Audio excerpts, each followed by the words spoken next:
Hey there, my name is Alex, I am the Silver Mont.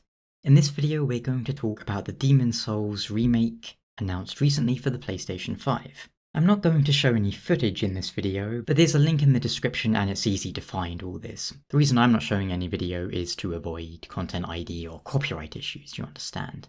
I'll also talk about some of the other details of the PS5 event after Demon's Souls, which, well, let's kick things off. The rumours of a Demon's Souls remake or remaster being developed by Bluepoint have been around for at least several years now, I think. Who are Bluepoint? Well, they handled a bunch of ports and remasters, including the God of War collection on PS3, the Ico and Shadow of the Colossus ports to PS3, as well as ports of Metal Gear Solid, Gravity Rush and Uncharted. Perhaps the most relevant one, though, would be the Shadow of the Colossus remake for PS4. Not only did they port the original PS2 game to PS3, but they created that remake on PS4, which I reviewed back when it came out.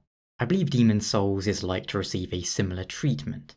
The jury's still out on whether the Shadow remake was better than the original or not. You can easily find videos of people comparing the two side by side and claiming one is better than the other. Hopefully Bluepoint will have looked at all the feedback regarding, well, especially the negative aspects, and taken that on board for Demon's Souls. Here's Sony's official blurb.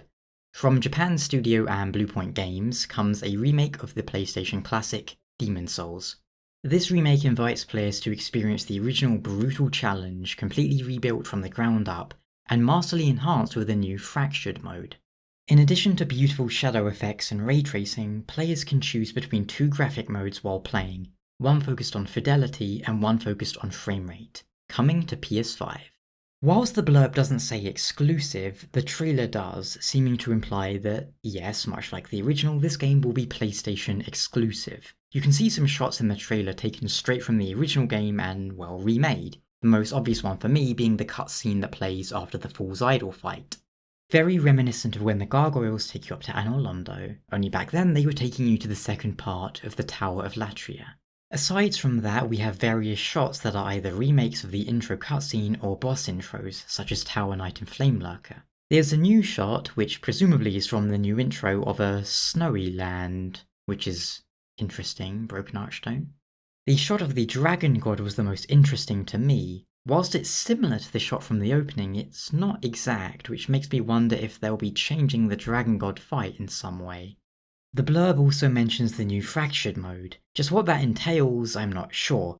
One possibility is that it is in reference to the cut true death mechanic that was never in the original game, but details of which could be found in the files. In essence, it seems like if you died once, you would enter soul form. If you died in soul form, you would either lose all of your soul levels or some other form of permanent progress loss. Could be fractured mode is some new take on this, or just a rebalancing of the game, or an enhanced difficulty mode. A lot of people have clamoured to have these things in Souls games, or games like them, having a hard mode or an easy mode.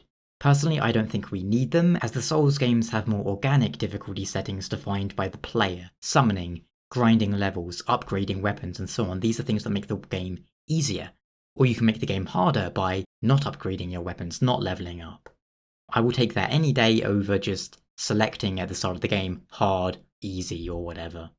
Still, it makes you wonder, are there going to be any new parts to this remake? Anything new that wasn't in the original game? Because the original game files included very rough data for another map, the Broken Archstone's world, which would have featured various beast enemies, owlmen, wolfmen, bearmen, and the like. Could we see this included? Who knows?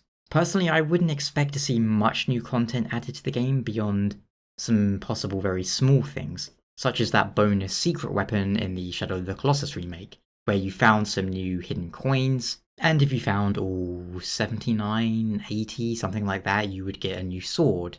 Still, I hope I'm wrong, and maybe we get a new level, we'll see. As for the graphical remake, Sony state that we have two modes, and I'm assuming that will be a choice between resolution and frame rate. Or perhaps frame rate and ray tracing.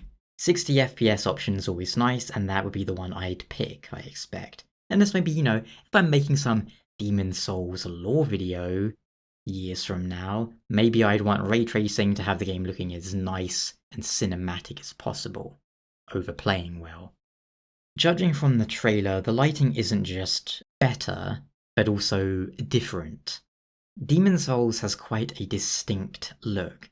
There's almost a green filter to the game at times, whereas this seems to be gone in the remake. For example, the sky is now rather blue instead of that sickly green colour. Will this hurt the atmosphere of the game? Maybe. Once the game is out, I'm sure we'll get some great comparison videos highlighting exactly what went right and wrong. What do you think? Personally, I could see it being a technical upgrade that performs and runs better, but loses some of the uniqueness and, for lack of a better word, soul. The soul that makes the original stand out, especially in the minutiae.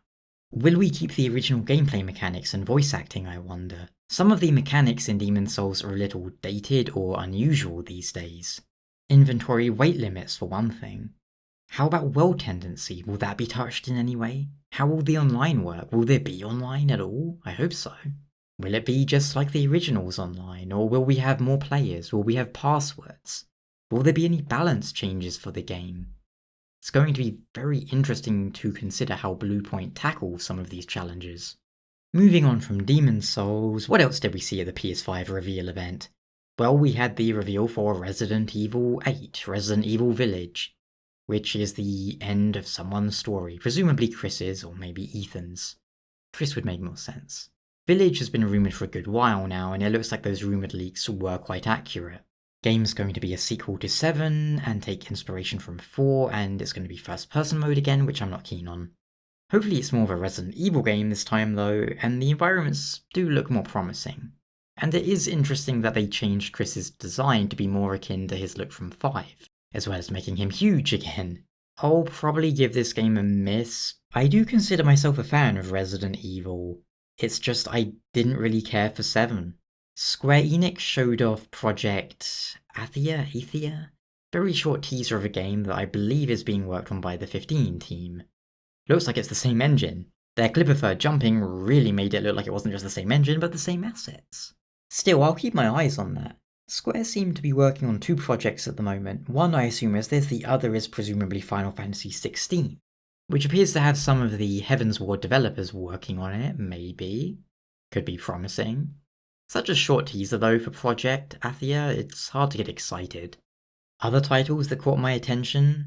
Well, there was Pragmata from Capcom, which might be interesting. I mean, it's a Capcom game, so I'll see if it's good or not. They've been doing good lately, so I hope so. Little Devil Inside looked amusing, and Ghostwire Tokyo was a game I was curious about when they announced it, and this first proper trailer I should say, was enough to keep me interested.